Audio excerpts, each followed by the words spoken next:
So getting home after the program, it was exciting to get back into life. I really had confidence. I have built up a lot of confidence in myself.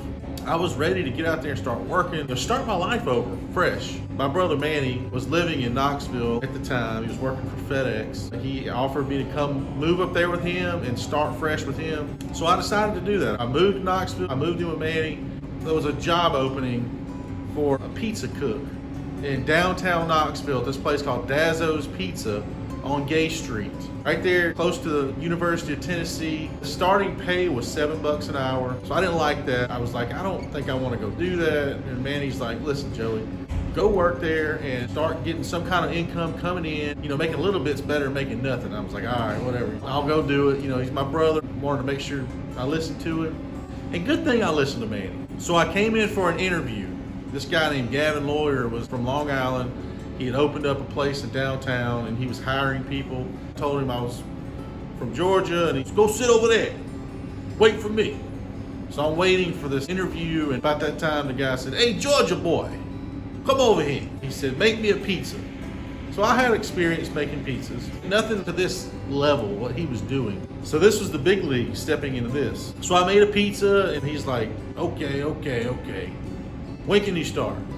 Start today. So all right. Get you an apron on and go downstairs. I'm gonna show you how to make dough.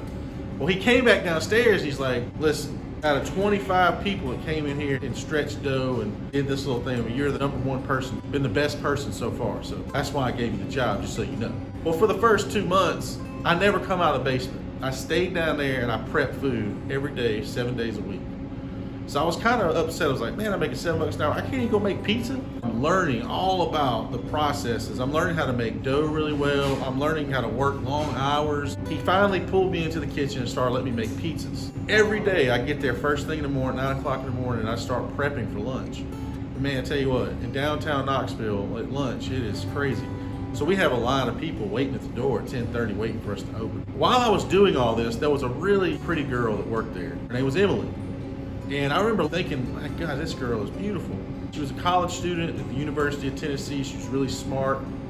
Thinking this girl wouldn't have anything to do with me because I'm a kind of a dummy, you know, from Hogansville. I sat down one day and I started talking to her, and she was interested in my accent because she really couldn't understand me. She kept asking, what'd you say? What'd you say? Our first date was going out to play tennis. I beat her pretty good. She thought she was real good until she played me. We married for almost 10 years now. We got 4 kids together. We met at Dazzo's Pizza. Moving to Knoxville with Manny kind of pushing me to go work at Dazzo's. It taught me a trade. It introduced me to my wife. I have 4 children now, all from moving to Knoxville and just taking my brother's advice by going to work at this place. Really didn't want to because I was thinking $7 an hour, but it really paid off. I got a phone call from a friend that wanted to open a restaurant up in Newnan, Georgia. It was a little cafe, coffee shop, and he called me and asked me if I was interested in managing the restaurant for him. If I'm gonna open my own restaurant, this is a great opportunity for me to learn how to manage one, for me to learn how to order the food, for me to learn how to hire people, manage people. So I took the job. I decided to move back to Georgia. So next week is gonna be a little bit more about once I got back to Georgia and the journey to opening up Carvella's Pizza Company. Stay tuned for next week. Y'all have a good one.